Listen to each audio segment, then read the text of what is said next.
Estoy muy feliz de estar esta noche aquí con vosotros, pero no puedo olvidar ni por un momento que mientras hablo, las bombas están cayendo en Israel y Palestina. La noche que salí del país, una bomba cayó a 200 metros de mi casa. Estábamos aterrorizados pero ilesos. Otros no han tenido tanta suerte.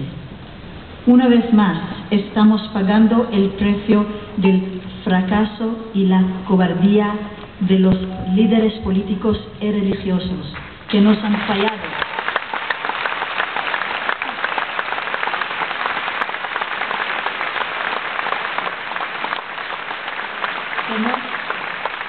Que nos han fallado, árabes y judíos por igual, al no hacer todo lo posible para evitar la violencia.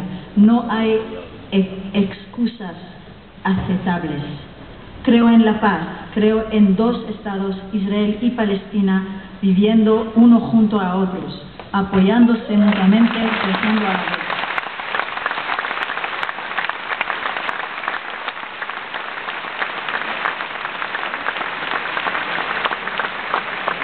Creo en el diálogo, es la única salida.